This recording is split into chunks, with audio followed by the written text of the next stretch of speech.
जिसके पास कागज नहीं वो संपत्ति का मालिक नहीं। अब उन लोगों को जमीन खाली करनी पड़ेगी जिनके पास उस जमीन का कोई भी कागजात नहीं है, ऐसा सुप्रीम कोर्ट कह रही है जजमेंट के थ्रू। जजमेंट अभी का है 19 मार्च 2025 का है। काफी सारी वीडियो के अंदर मैंने आपको स्पेशली बताया कि अगर आप किसी भी जमीन के ऊपर अगर आप अपना कब्जा करते हैं तो वहां के कागजात आप जरूर बनवा लें। वहां पे आपने क्या क्या डेवलपमेंट किया, कितना पैसा उस जगह के ऊपर आपने लगाया उसकी केयर करने के लिए, और क्या क्या डॉक्यूमेंट, सरकारी डॉक्यूमेंट आपके पास में, वो सारा आप उसको बना के रखें।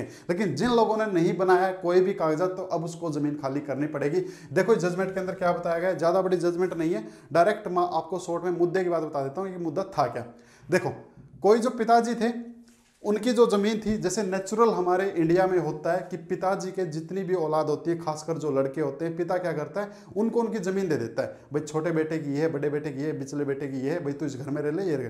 पिताजी अपने मरने से पहले ऐसे बंटवारा करके चले गए थे। देखो जो जमीन थी ना खाता संख्या नंबर 71 वाली, तो वो वादी के पिता यानी कि मरने से पहले, यानी कि अब तो वो पिताजी जो वो क्या है मर चुके हैं, क्या था उनके जीवन काल तक उनके कब्जे में था, आनंद में था। यानी कि पिताजी बांट के गए थे, भाई छोटे बेटे की है, बड़े बेटे की है, और उनके भाइयों के बीच में हुए मौखिक बंटवारे में आवंटित किया गया था। मौखिक बंटवारा समझ गए ना, छोटा भाई है, बड़ा भाई है, वो ये वाला, ठीक है।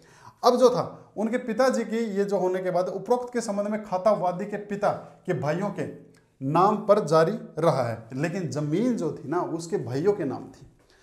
पिताजी ने मरने से पहले बंटवारा जरूर कर दिया कि छोटे की ये, बड़े की ये, लेकिन जमीन एक्चुअल में उसके भाइयों के नाम थी।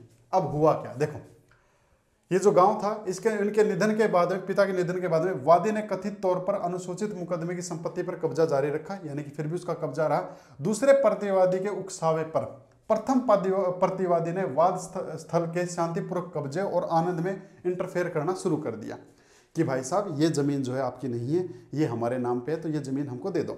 लेकिन उसका क्या कहना है, मरने से पहले पिताजी मेरे को देके गए। वाद चला गया भाई, इसके बाद में पाले, और जो वादी था उसके द्वारा पाले गए नारियल के पेड़ से कोमल नारियल तोड़ने की कोशिश की, यानी कि उसके घर में अब क्या करने लगे, वो ट्रेसपास करने लगे।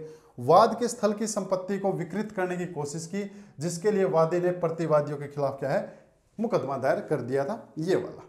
तो समझ में आ गया स्टोरी क्या है। वादी ने अपने भाइयों के खिलाफ में केस लगाया है कि मेरे बहादुर साहब ने मरने से पहले जो संपत्ति मेरे को दी है, मेरे भाई अब उसको छीनना चाहते हैं। वादी द्वारा यह कहा गया है कि प्रथम प्रतिवादी ने द्वितीय प्रतिवादी के सहयोग के बाद अनुसूचित संपत्ति का खाता अपने नाम पर ट्रांसफर करवा लिया है। यानी कि खाता तो था 71 नंबर, लेकिन वो बनवा लिया है 111 नंबर।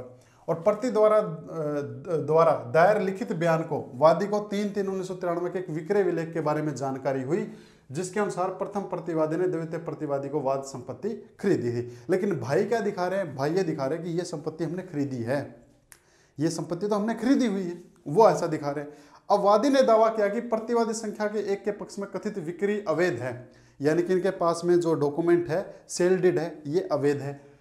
शून्य ये धोखाधड़ी से ये डीड इन्होंने बनाई है, और इसने पहले प्रतिवादी या दूसरे प्रतिवादी को कोई अधिकार नहीं दिया है। यह कहा गया कि प्रतिवादियों के पास कभी भी मुकदमे वाली संपत्ति का कब्जा नहीं था, यानी कि जो उसके भाई थे उनके पास में संपत्ति का कभी कब्जा ही नहीं था, कब्जा हमेशा मेरा ही रहा है, और मरने से पहले मेरे पिताजी मेरे को ही देके गए हैं।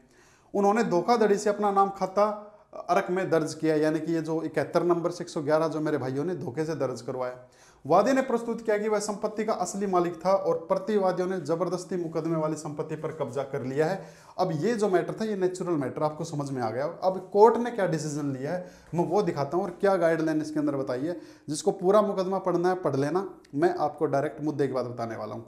और यहाँ तक की जानकारी अच्छी लगी है तो इसको लाइक शेयर सब्सक्राइब जरूर कर ले, क्योंकि बहुत सारे लोग जो हैं ऐसी जजमेंट रीडिंग या फिर जजमेंट के रिव्यू जिनको अच्छे लगते हैं, तो इन फ्यूचर यही चलने वाला है, तो आप इसको सब्सक्राइब जरूर कर लें। देखो जी, उक्त वाद में विद्वान न्यायाधीश ने निम्नलिखित मुद्दा तय किया है। क्या वादी यह साबित कर सकता है कि वह पूर्णतया संपत्तिवान है? पहली बात तो वादी के ऊपर बर्डन ऑफ प्रूफ है। क्या यह प्रूफ कर सकता है कि वो संपत्ति का पूरा हकदार है?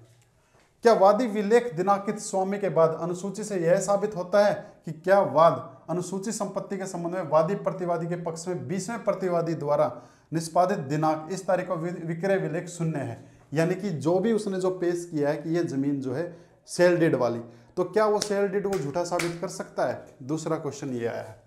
क्या वादी मुकदमे में मांगी गई राहत का हकदार है?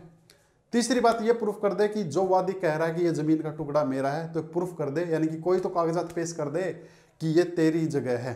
क्या कर सकता है?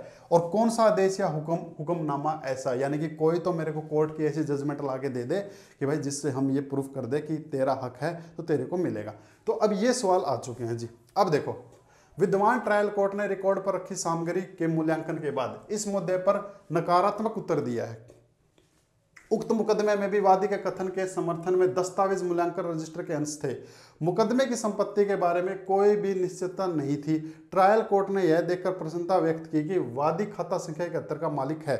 बाद में इसे खाता संख्या 73 के रूप में संशोधित किया गया है। यह कहा गया कि उक्त खाता संख्या 73 को नया खाता संख्या 111 सौंपा गया है। ठीक है, यानी कि 73 नंबर इसका था, उसको 111 नंबर खाता सौंपा गया। जो व्यक्ति अदालत के समक्ष यह घोषणा करके आता है कि वह अनुसूचित संपत्ति का पूर्ण मालिक है, उसे अदालत के समक्ष सही संपत्ति संख्या, सीमा और सीमाओं के बारे में ठोस और स्वीकार्य साक्ष्य के साथ दलील देनी होगी। जो भी बंदा कोर्ट में केस करने के लिए आया है अपनी जमीन से कब्जा हटवाने का या फिर जमीन कब्जा पाने का, तो उस जमीन के जो भी असली कागजात हैं, उस जमीन की जो भी सही जानकारी है, वो पहले कोर्ट को प्रोवाइड करवानी पड़ेगी जी। ठीक है, देन इसके बाद में जैसा कि ऊपर बताया गया है, इस मामले में हाई कोर्ट ने पाया कि वादी ने यह दिखाने के लिए जिन दस्तावेज पर भरोसा किया है कि वह संपत्ति के कब्जे में था, यानी कि राजस्व रिकॉर्ड के अंश वादी के मामले को साबित करने के लिए अपर्याप्त हैं। यानी कि उसके पास में कागज ही पूरे नहीं है कि ये दिखा दे कि संपत्ति का मालिक मैं हूं। संपत्ति के मुकदमे के बारे में भी कोई निश्चितता नहीं थी कि इसके विपरीत मुकदमे की संपत्ति पर अस्पष्टता थी। इस प्रकार हाई कोर्ट ने इन पहलुओं पर विचार करते हुए मुद्दे को सही ढंग से संशोधित किया है। यानी कि हाई कोर्ट ने यह फैसला लिया है कि वादी के पास में उस प्रॉपर्टी का ये मालिक है, कोई कागज नहीं है। तो फिर मालिक जो है उसके भाई हुए। और फिर बंदा जो था, वादी जो था, वो सुप्रीम कोर्ट में आया है कि हाई कोर्ट में तो मेरी सुनी नहीं, अब सुप्रीम कोर्ट में। अब सुप्रीम कोर्ट ने कह दिया कि हाई कोर्ट ने जो कहा है वो बिल्कुल सही कहा है, और हम तर्क में और साथ ही उच्च न्यायालय द्वारा निकाले गए निष्कर्ष में कोई गलती नहीं पा सके हैं। सुप्रीम कोर्ट ने कह दिया कि हाई कोर्ट का फैसला बिल्कुल सही है, इसलिए मामले को क्या किया जाता है, मामले की अपील असफल हो जाती है, खारिज किया जाता है। यानी कि अगर किसी को भी अब अपना जमीन कब्जा चाहिए, उसको उसके कागज जरूर देने पड़ेंगे भाई, उस जमीन का ब्यौरा जरूर देना पड़ेगा। एक्चुअल में खाता संख्या क्या है, उस जमीन की पैमाइश क्या है, कहाँ पे वो लोकेट है, यानी कि किस जगह पे वो ज़मीन है, कब से आपका कब्जा है, उस कब्जे के बाद आपने उसके ऊपर क्या क्या किया है, वहाँ के कितने कागजात आपके पास में हैं। और अगर इन सब चीज़ों से आप वंचित हैं तो फिर आपको उस ज़मीन का कब्जा छोड़ना पड़ सकता है, जैसा कि जजमेंट के अंदर उस भाई को छोड़ना पड़ा है। ठीक है, और 19 मार्च 2025 की सुप्रीम कोर्ट की जजमेंट है। जजमेंट का आपको मैं ये केस नंबर दिखा देता हूँ, ये आपको मिल जाएगी, ये लो, टिंग टिंग टिंग, ये आ गया, ये सर्वोच्च न्यायालय, भारत का सर्वोच्च न्यायालय कोर्ट की जजमेंट है। ठीक है, तो ये आपको जहाँ से लेनी हो ले लेना।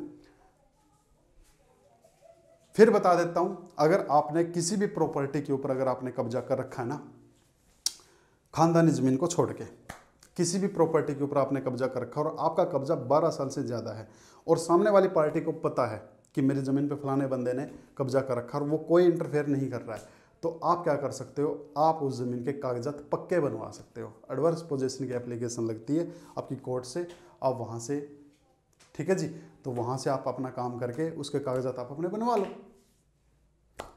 कम से कम कोई तो कागज़ बनवाओ, वहाँ का आधार कार्ड बनवा लो, वहाँ का जो बिजली का मीटर लगता है अपने नाम लगवा लो, आपने कितने ईंटें वहाँ के लिए बनवाई है तो उस एड्रेस के नाम का बिल कटवा लो, वहाँ पे कोई मंदिर कोई पेड़ लगा लो अपने नाम का, कोई भी आपने नेम प्लेट लगाई वो नेम प्लेट लगा लो, कोई भी कनेक्शन आपने वहाँ पे लिया है, शहर में है तो वहाँ का अगर आप टैक्स भर रहे हो तो उस एड्रेस के नाम का अपने नाम का भरो। तो ये तरीके होते हैं। ये होने के बाद फिर आप एडवर्स पोजीशन की आप एप्लीकेशन लगा सकते हो। लेकिन अगर आप हाथ पे हाथ धरे बैठे रहोगे तो फिर देख लो ऐसा होता रहेगा। चलो जो भी चीज़ें हैं ठीक है, पर किसी के ज़मीन पे गलत कब्जा भी ना हो।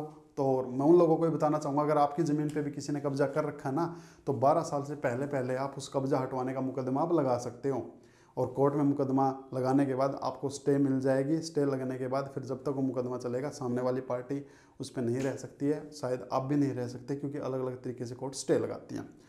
तो चलो जैसा भी है, तो उम्मीद करूँगा ये जानकारी आपको अच्छी लगी होगी। अच्छी लगी तो लाइक कर लें, शेयर कर लें, सब्सक्राइब कर लें। फिर मिलते हैं किसी अदर जजमेंट के साथ में, या उस जजमेंट के साथ में जो आप चाहो और आप क्या चाहते हो। कमेंट बॉक्स खुला है, या डिस्क्रिप्शन में आपको मेरी टीम का नंबर मिल जाएगा, उनको भी आप व्हाट्सअप कर सकते हो। Thank you ji.